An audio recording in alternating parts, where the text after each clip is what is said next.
Game Show Network. All play, all day.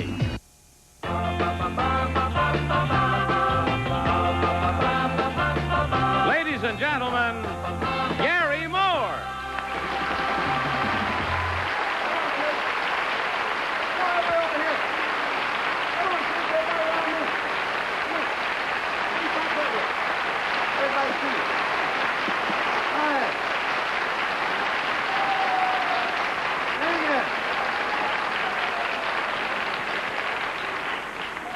Thank you and welcome to Tell the Truth. I want you to meet all the members of my family. My wife and I got started a little late. Happens that way sometimes. Actually, in a sense, they're all members of my family. These are all children of people who are in one way or another connected with the production of To Tell the Truth.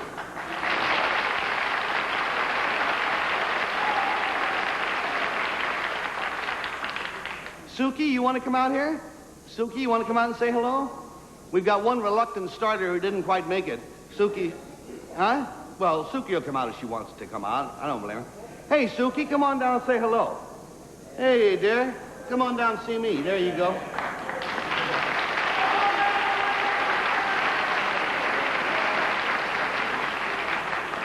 Just before we started, Suki said, I don't want to be on television, which shows she has wisdom far beyond her years. But in any event, all these young people are here to demonstrate this marvelous child's furniture that you're going to see a little later on in the show. Suki, you'd rather go back and see Mommy? Okay, Daddy's back that way. Well, that was a brief career in television. Daddy's right back there.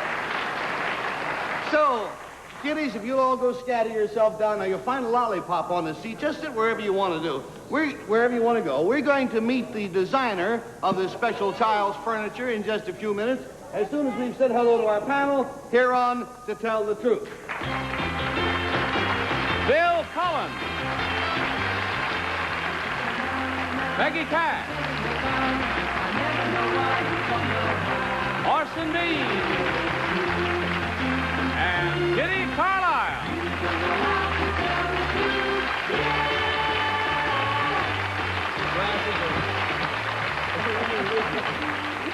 Hi, panel. Well, my goodness. What is that? Nifty way to start the week. It made me feel like the Jolly Green Giant. Isn't that a charmer, bunch of charmers all with their lollipops and sitting on the special furniture? Let us now meet our designer for the young.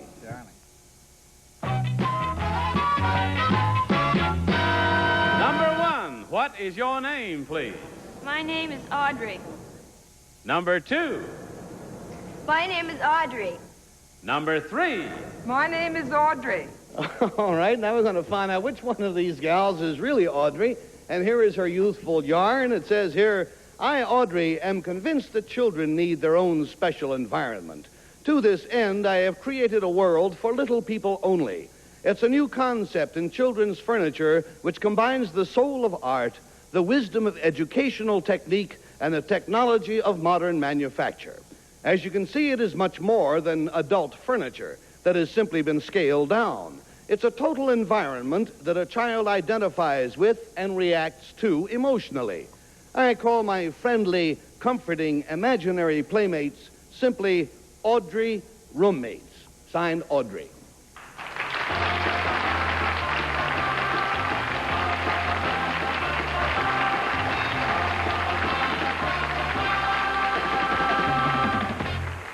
And before we try to find out which one of these three young ladies is truly young at heart, we'll have a few timeless messages. Brought to you in part by Clean Shower, the original patented no-scrub, non-toxic shower cleaner. He never wrote a book. He never held an office. Call now for your free copy of The Lamb of God. It's a gift without cost or obligation from the Church of Jesus Christ of Latter-day Saints. $99? $99? Offer and space is limited. All major credit cards are accepted. Call now 800-646-1151.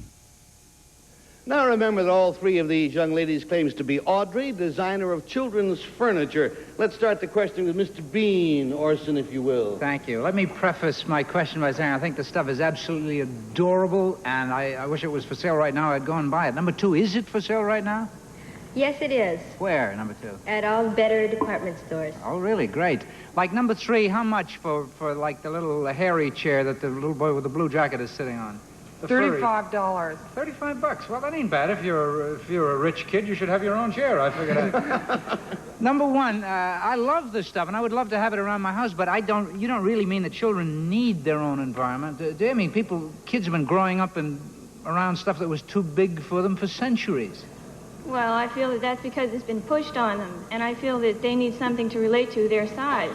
Oh. Adults give them their kind of furniture. It's not the kind of furniture that kids really want. Humbug, madam. In any event. That's his opinion, and he's entitled to it. And we go to Kitty. Number 3, there are tiny little chairs next to the tiny little chairs the children are sitting on. What are they for? They're called accessory boxes. And, it's up to the child to use them as they want. Oh, could they be for their own dolls? Sure, yeah, it depends on what they're Number 2, do you make special beds for the children, too? Well, yes, we do. What do they look like? They're climbing units. They're a bed that is also a number of other things at the same time. Like what? A house, a dollhouse, a climbing jungle gym. Oh, my. Number 1, why do you say that you call it more a friendly environment? Don't you think that a child can be feeling friendly in his mother and father's environment? Well, to a certain extent, but the kids can use these as imaginary playmates. And Thank you. And now we go down to Bill Cullen. Number 3, are there any recognizable nursery characters after which this furniture is patterned? Not really. They don't have names, and, I designed them simply to be playmates or, attractive and have the child enjoy them. Number 1, how long do these last? By that I mean before, like, the little boy in the middle there, right? He's in front of number 2, number 1. How long before he grows out of that chair? Well, we designed them for kids ages 0 to 7. Beg your pardon? 0 to 7. 0 to 7. Okay. The age zeros fall off of them a lot. But that's one of the hazards, You put him up there and keep putting him back up again. It toughens him up for future life. Let's go to Peggy. Well, the idea of a kid that's 0 is very nerve-wracking. Number 2, for $35, do you get that thing where you hang your clothes, that other attached thing? No, that's less. You mean it isn't a package deal? It's not $35 for that and the thing you hang your clothes on? Just the chair's $35. Right. Well, how much for the whole Megillah there with the little box in the head? $96. That's a lot of money for a kid's chair. Well, remember when you say it's a totally new concept, yet in the 18th century they always had little baby chairs for kids. I had a baby chair myself when I was living in the 18th century. At that time, people didn't realize that the personality is formed, actually, when the child is growing up to 7 years old. But they did have baby chairs. I had a baby chair. But they didn't have little faces painted on them. No, but they had little me sitting on them. All right, Peggy. We've had all the questioning time we're allowed at the moment. We're going to have to make up our minds and mark our little ballots. And we're going to mark them, obviously, for number 1, or for number 2, or for number 3. $50 is still the cost of each wrong guess, and $500 if indeed all the guesses are incorrect. And Orson, we begin with you. I am forced to vote for number 2. She's tiny 2. Tiny 2 on a tiny chair. The personality of that 2 is formed by the fact that the chair is made out of sticks. In any event, I had to vote for number 2 because she is tiny and cute and adorable and little, and she's made tiny, cute, adorable little things. And I believe that if she'd been a shocking great girl, she would have been a sculptress or something. Anything further, Father? Your libido is showing. Let's go to Kitty. I voted for number 2 because she bears a curious resemblance to the faces that are painted on the furniture. Hadn't noticed. Okay, that's 2 for 2, and we go to Bill. I voted for number 2 also, but Orson used up my time that I'd taken explaining why. So 1 for 2 and 1 against Orson, right? Right. Okay, let's go to Peggy. Well, I voted for 2, too, because she looks just like the furniture. Oh, boy, you are feeling courageous. Here it is, Monday, and you're starting right out, going out on a limb. All right, let's find out about it. You may be right. Well, the real Audrey, please stand up.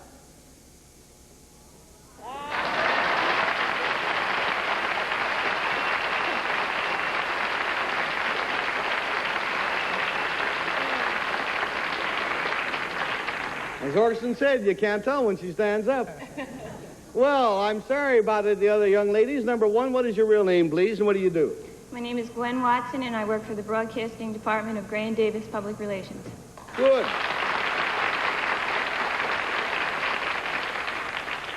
And number three, what is your real name, please, and what do you do? My name is Julie Houston, and I'm the assistant to the publisher at Simon & Schuster. Uh-huh. Well, now, you know, we adults have all sorts of theories, Audrey, as to what the kids really need, but it's been my experience that nobody ever really asks the kids. So I have a hand mic here, and if you'll forgive me, everybody, I'll just go around and get a few reactions and see how folks feel about this. Hi, young fella. Hi. What is your name? Ronnie. Ronnie. What is your occupation? Are you married? No. Not married. Okay. How do you like that thing you're sitting on? Fine. You like it better than a regular chair? Yeah. Okay. How you like the little girl sitting next to you? Well, I don't think so.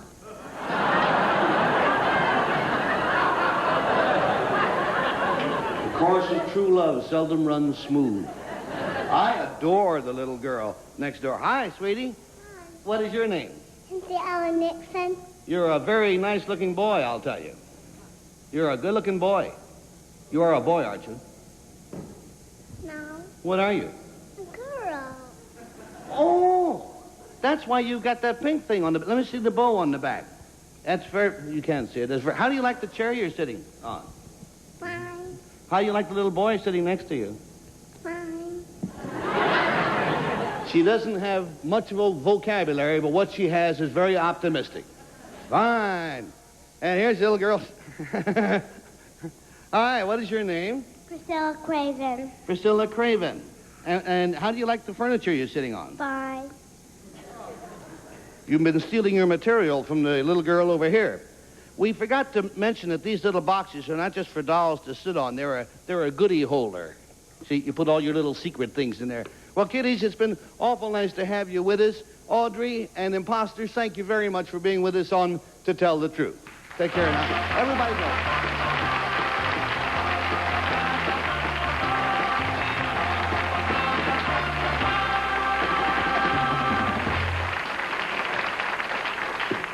Now, panel, I'd like to have you take a look at a card and tell me how quickly you can read what it says.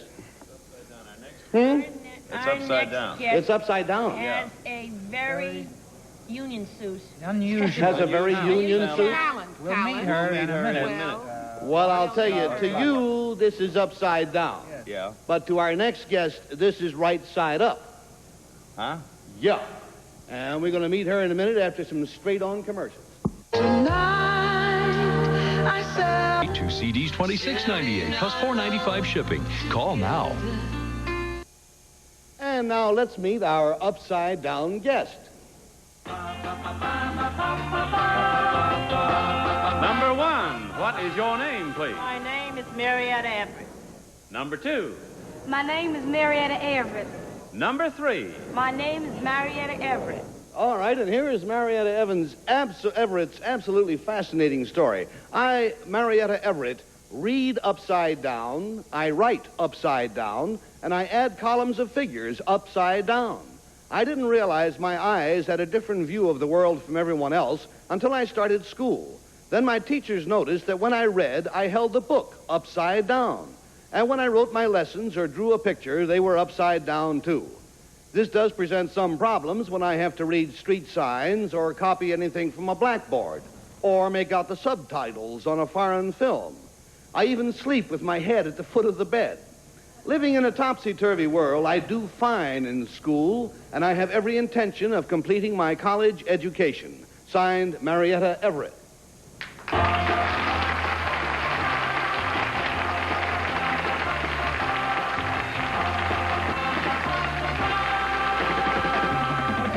We'll start the questioning with a lady who looks just fine no matter how you look at her. Judy Carlisle. Oh, well, Miss Everett, number three, what is the difference between upside-down reading and mirror reading?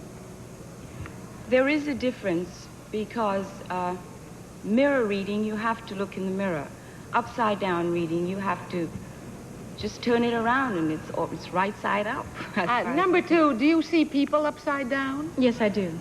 You do? Isn't that terribly disturbing? No, not really, because that's the way I'm used to seeing things. I see. Number 1, is that the way that you look at something in a lens, in a photographic lens? It's upside down? Yes, I suppose so. Number 3, is there any kind of corrective thing you do for this? Well, so far, doctors don't think that they can do anything. Thank you, Kitty. Let's go to a puzzle-looking Bill Cullen. Yeah, number 2, am I to understand correctly, if you are reading a book, in order to be able to read it, I got this from the affidavit, you must turn the book upside down, is that correct? Right, and I go from right to left instead of left to right. Number 1, what is the medical reason that you've been given for this? It must be a medical reason. Well, they haven't come across anything to explain it yet. They just say rare. There's nothing like connected the wrong way in the back of your eye or something, number 1? Well, some doctors say it's probably something connected wrong.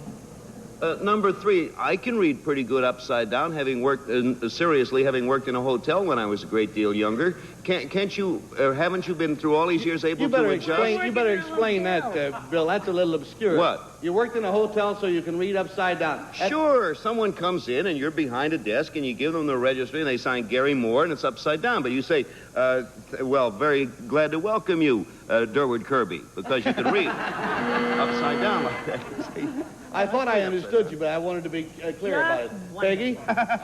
And number 2, what is this called? Well, the doctors don't have a name for it yet, because as far as I know of, I'm the only case in this country. Oh, really? Are there any other cases that you know of, like in other countries? No. Well, you just got the upside downies, I guess. Number 3, now, you mean to tell me that when you meet people, you see their feet where our faces are? Not exactly. I see them sort of at an angle. Sort of tipped like the Tower of Pisa? Yes. I don't think that's so bad in a way. Number 1, who discovered that you did this? Well, my 10th grade teacher, I hid it that long. You mean you never let anybody know? No. Well, were you behind in reading and stuff like that? No, because at home I did all my reading. At home you what? Let's finish that answer, please. I did all my reading at home, and when I was in class, well, I just turned the book up. I would usually remember what was on the page and stuff like that. So you turned it right side up and faked I would turn it right side up until they walk away. Okay, let's go to Orson. Number 3, do you ever make any terrible mistakes and say things wrong like it's as plain as the nose on your foot? No. No. Trying to elicit some personal aspects to the story that might not otherwise have been brought out. Number 2, how long after you had this did you begin to get a clue? Was it not really until you were in school that you realized that? Well, make a question out of that and answer it, number 2. Well, like, I always saw this way, and like at home, I'd be reading the paper, and, you know, my father would say, that girl's got the paper upside down, but they just laugh it off, and, you know, thought your father was crazy, right? Nobody they said. Figure like the rest of us, no fun reading the paper anyhow.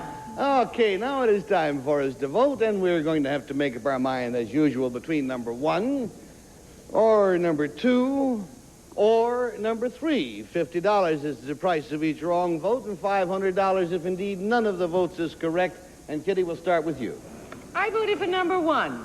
I think she has the look of a girl who is so intelligent that she could have hidden this till the 10th grade, learned everything at home, and fooled all her teachers.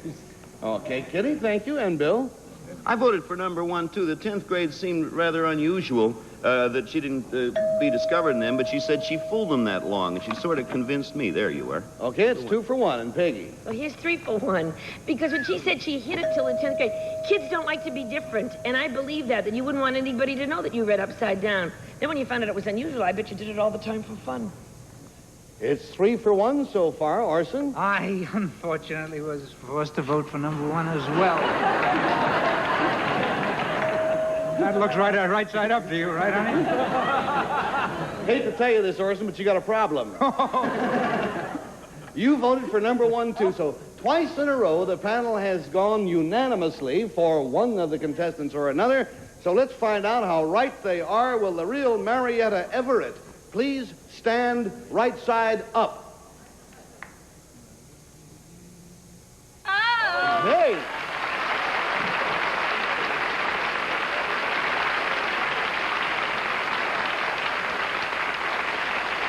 Pamela, you're hot today.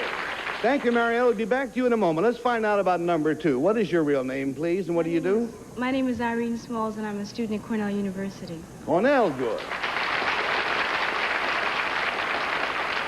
And number 3, what is your real name, please, and what do you do? My name's Kathy Emery, and I'm a secretary for Pioneer Moth. Good. Now, Marietta, if you'll join me center stage, please. We had hoped for a longer demonstration, but sometimes time gets out of hand. I'm going to ask you just to write the name of the program, to tell the truth, the way it's natural for you to write it.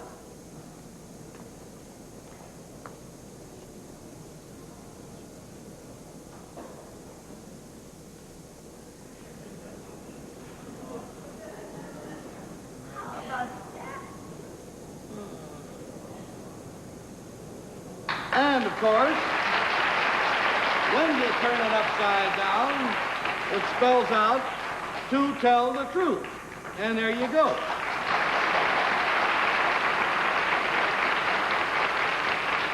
Marietta, thank you very much for being with us, and thank you, imposters, for being here today on To Tell the Truth. Take care.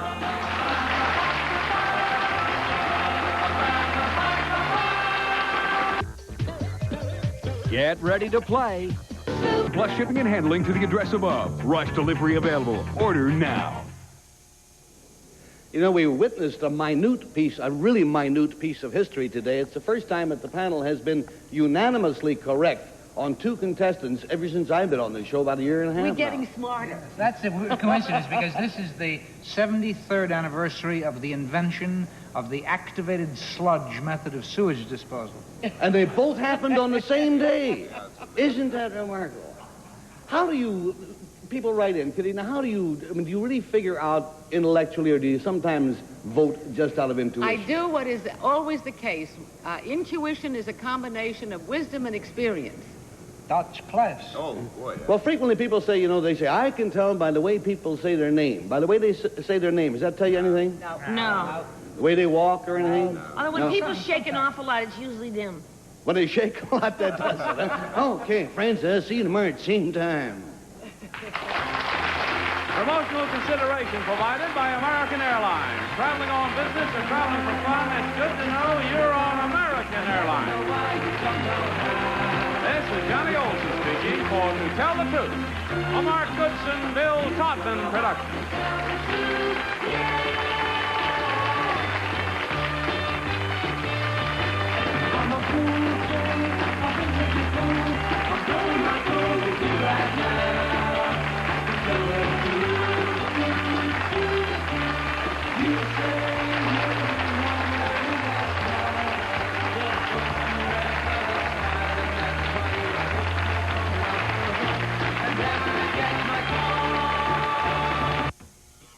On Game Show Network, anyone can win terrific prizes like this. The Beam Central Cleaning System. No heavy vacuum to lug. Fast, easy cleaning for every surface in your home, from floor to ceiling, from Beam.